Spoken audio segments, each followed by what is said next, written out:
pas lui qui est.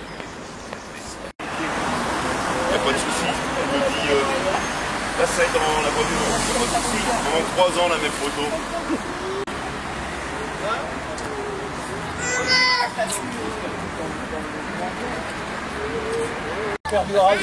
Ah non, mais hier, c'est un... Il y a du prétexte, voilà. C'est une panne. Non, mais... Toutes les autres rames.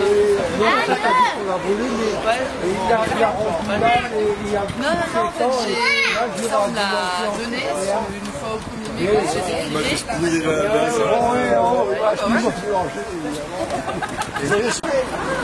J'étais avec lui. Ça va? De mieux en mieux. De mieux en mieux, bah tant mieux.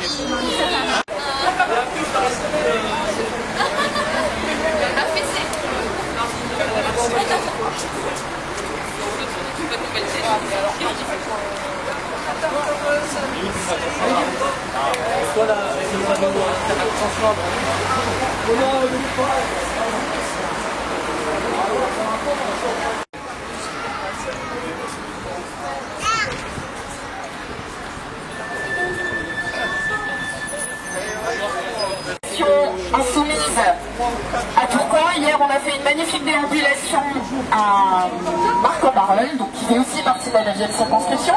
Et là, on se trouve avenue Gustave Dron. Alors, Gustave Dron, c'était un médecin, et on a nommé Dron l'hôpital qui se trouve à Tourcoing. Alors, certes, l'hôpital Dron n'est pas sur la 9e circonscription, mais vu que la France Insoumise, on considère les élections législatives comme des élections nationales, on ne va pas s'arrêter aux petites frontières.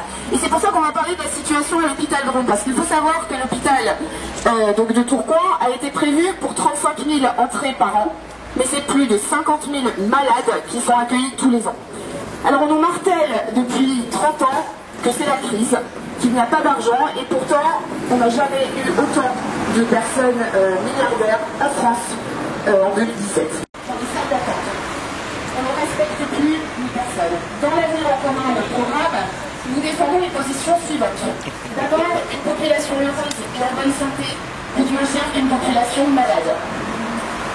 Et puis nous voulons la sécurité sociale intégrale, c'est-à-dire rembourser 100% des frais de santé, y compris le dentaire, l'optique et les soins auditifs. Et puis enfin, on veut viser l'allongement de l'espérance de vie, et l'espérance de vie en bonne santé, parce qu'on a constaté, comme en Angleterre, que dans tous les pays où on recule l'âge de la retraite, l'espérance de vie diminue. Et on n'est pas venu pour souffrir, comme dirait Valérie. Respecter pour faire cesser le cercle vicieux de la maladie. Alors parfois, Jean-Luc l'a dit, on dirait du Zola quand on voit des gens décharnés qui arrivent à l'hôpital, aux urgences, qui sont complètement malades. Et pourquoi est-ce qu'ils sont malades? Au départ, c'est uniquement parce qu'ils n'ont pas pu faire soigner une dent, et puis finalement, ils ne peuvent plus s'alimenter, et ils arrivent à l'hôpital dans des états pitoyables. Alors, on est en 2017, on n'est pas dans Germinal, la France Insoumise proposera à l'Assemblée des lois pour changer le traitement qui est réservé aux gens dans les hôpitaux. Nous avons tous besoin de soins. Merci. On continue.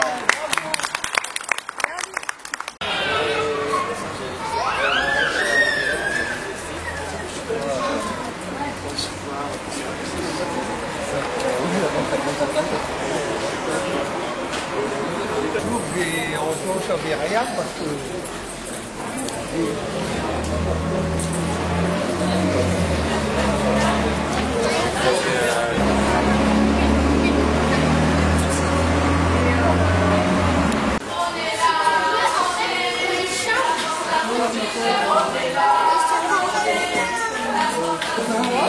La passation du temps de la musique marche, mais pour l'instant sur la plateforme, il y a 3 instants. C'était le lendemain de la publication.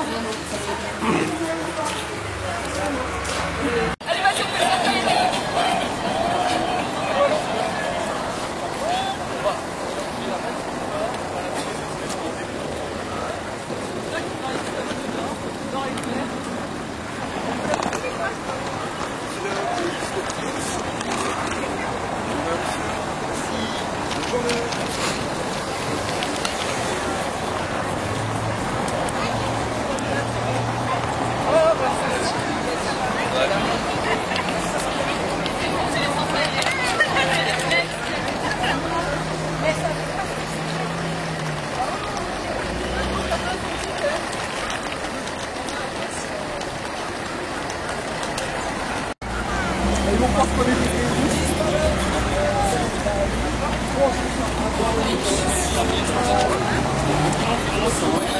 sans armes, sans violence, une résistance sans désobéissance. C'est une évidence, nos vies n'ont plus aucun sens depuis que nos rêves sont y aller, il y a des gens qui débarquent. C'est une évidence.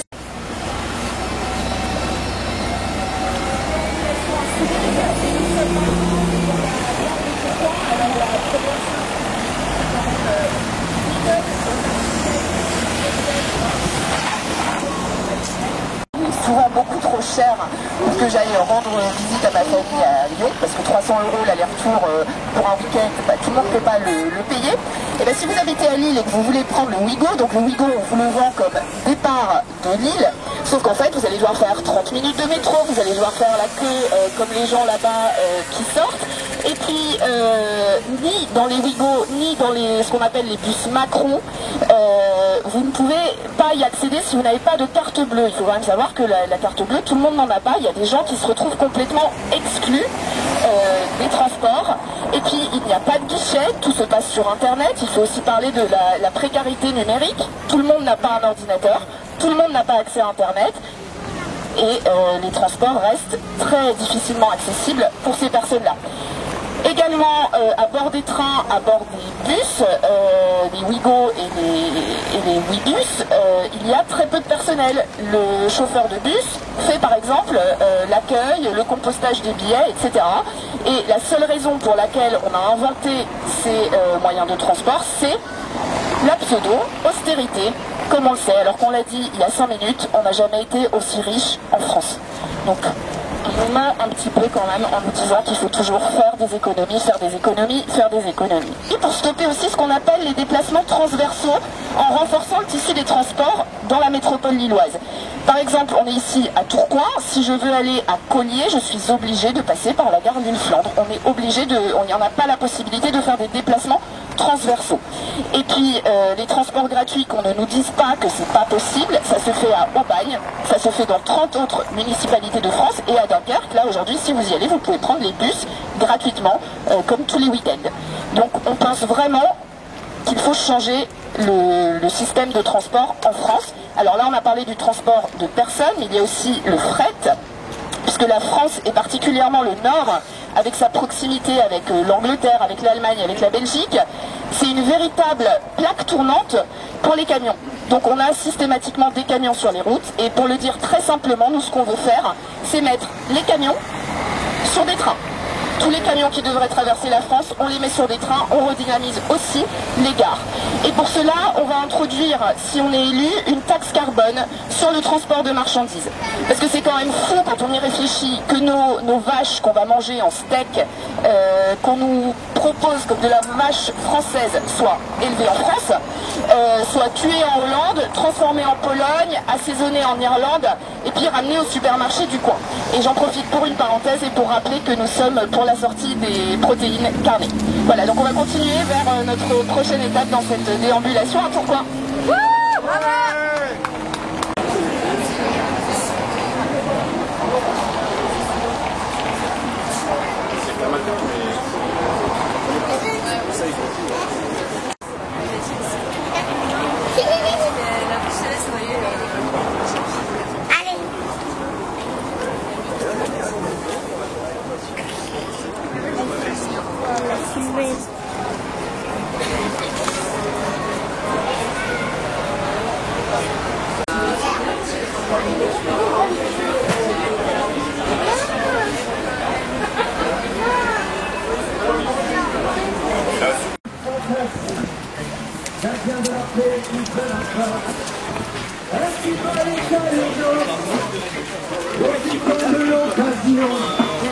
Pour étouffer la résistance, interdire les manifestations, ni garde à vue, ni garde à vous.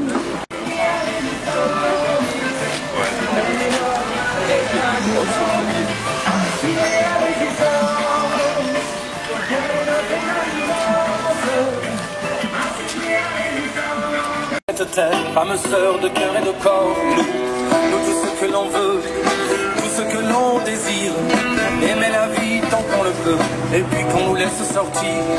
Telle est notre résistance, face à la peur de pas céder. Notre joie, notre délivrance, renversons la table à danser.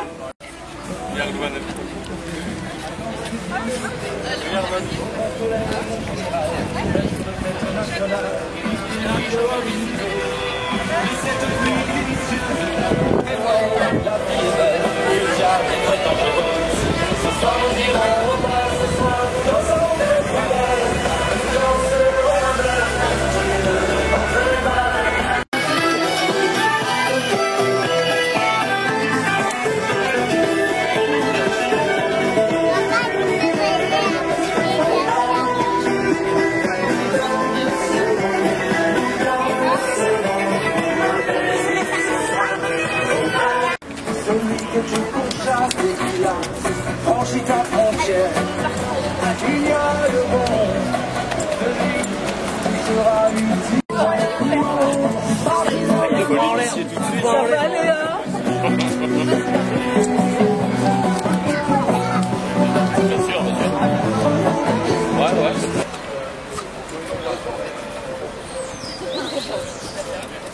C'est bas de cam.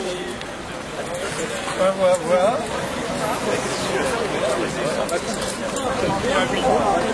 Ah oui, on les a fait à la carte.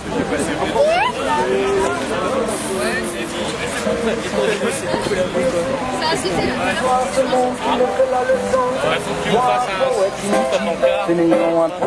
Donc nous sommes maintenant à notre troisième étape de cette déambulation insoumise et nous sommes rue de la Ferme. Donc moi il m'a semblé que c'était intéressant de parler de notre politique en matière d'agriculture.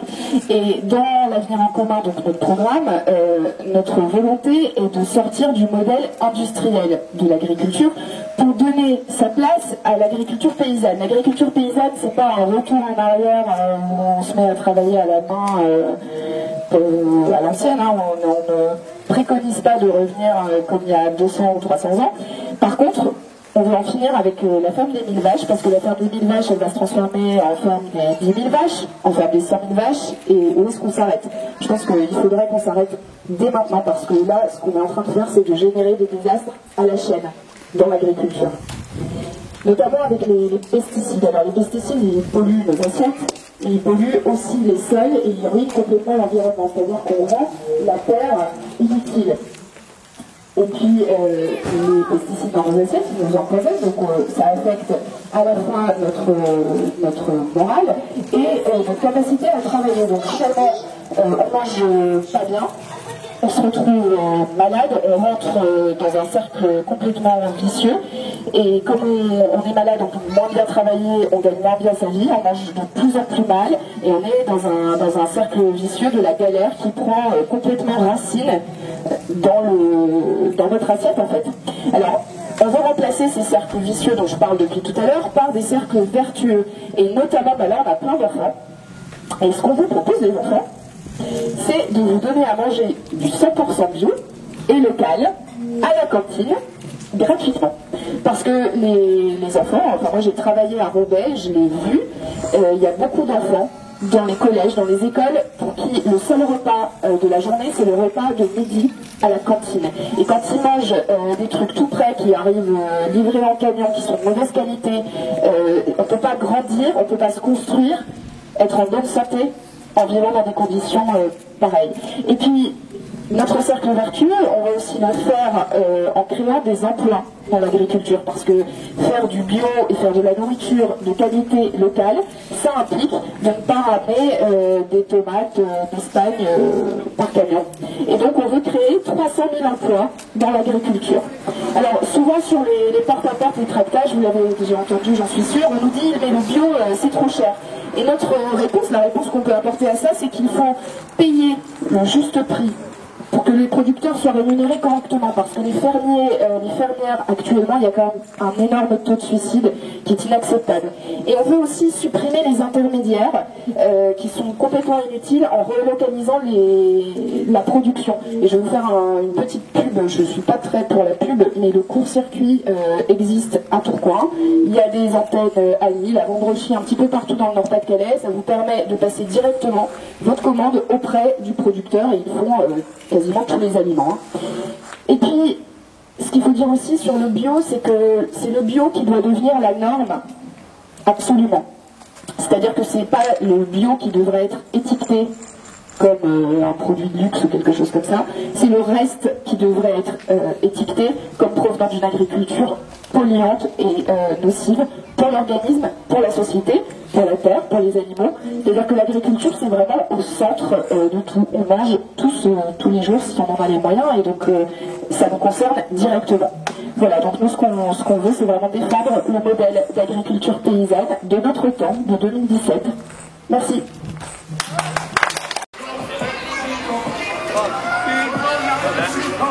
Nous ne sommes pas plus. Au nom de la République française, ce sont des statuts.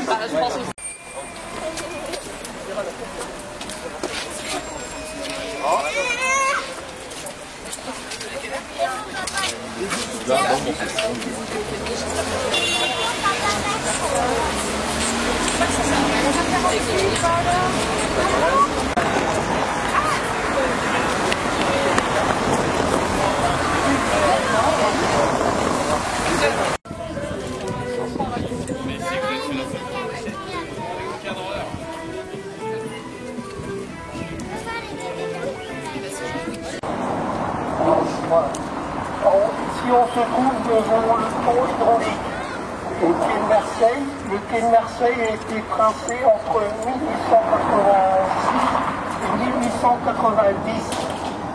Le pont hydraulique avait été construit en 1905 avant l'exposition internationale des industries textiles de 1906. Il permettait aux visiteurs de franchir le bras du canal de Roubaix, creusé vers Tourcoing en 1880.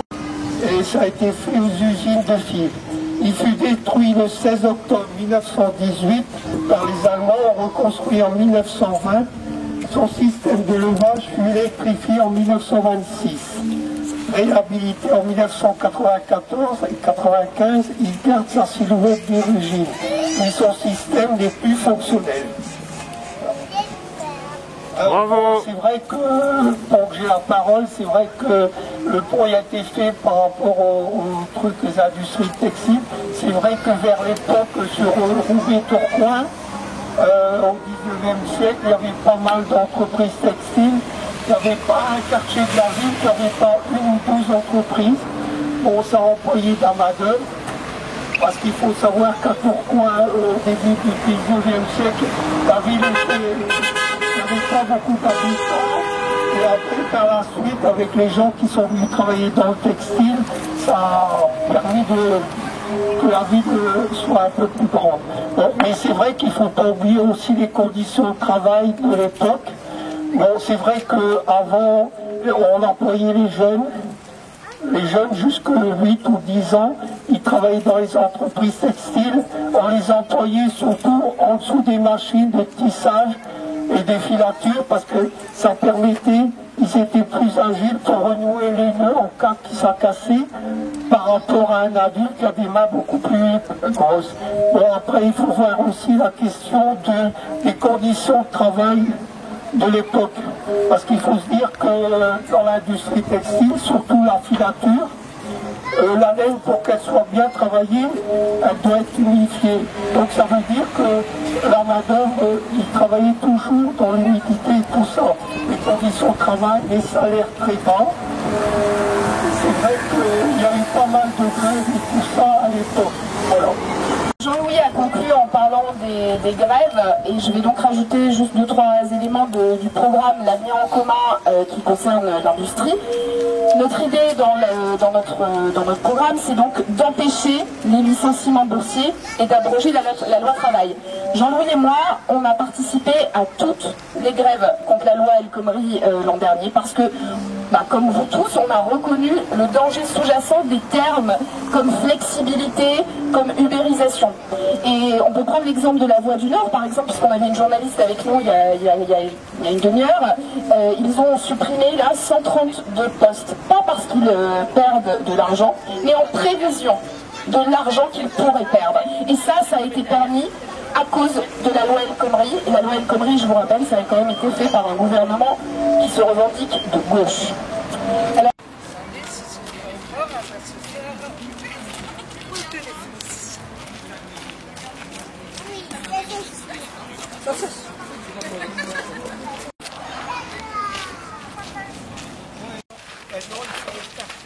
ah oui, c'est vrai.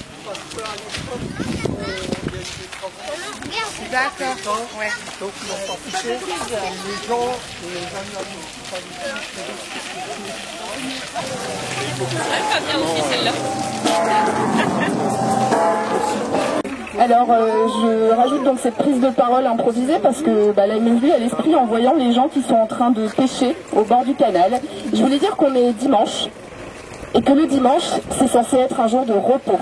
Et il faut absolument se battre pour ne pas nous faire du travail le dimanche. Là, on est bien, on est au soleil, on est zen et on a besoin de ça dans la semaine. On n'est pas là pour travailler 7 jours sur 7, 24 heures sur 24. Les supérettes ouvertes le dimanche, c'est surtout des salariés, des femmes qui sont à temps partiel. On leur impose des horaires horribles, elles ne peuvent pas s'occuper de leurs enfants. Et le dimanche, elles n'ont même pas la possibilité de se reposer. Il faut absolument changer ça. Merci et bon dimanche.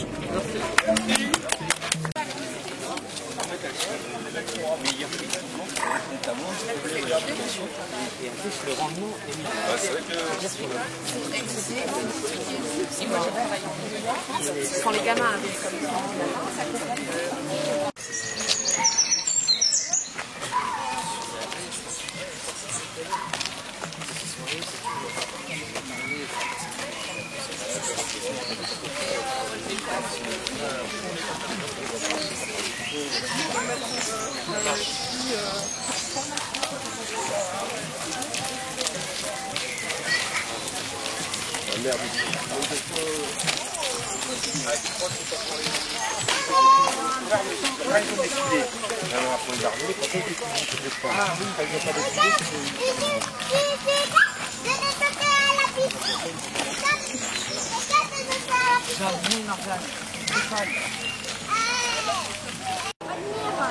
On la notera comme on veut. On peut mettre la sortie du tunnel.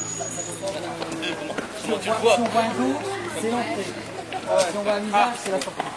Allez.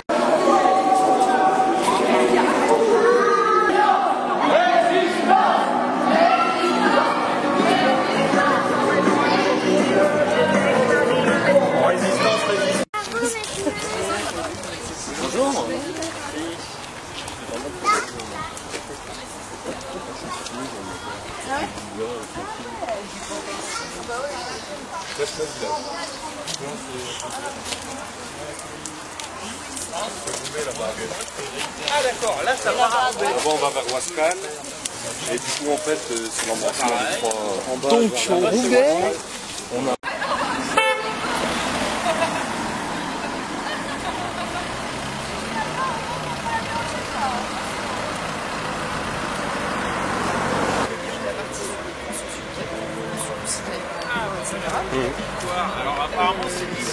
Nous sommes maintenant place de la Victoire. Alors certes, nous avons tous mangé quelques bouchées de pain perdu le 23 avril. Et moi ce que je retiens surtout, c'est qu'on a gagné presque 20% des voix en France et qu'il ne nous a manqué que 600 000 votes pour être au deuxième tour.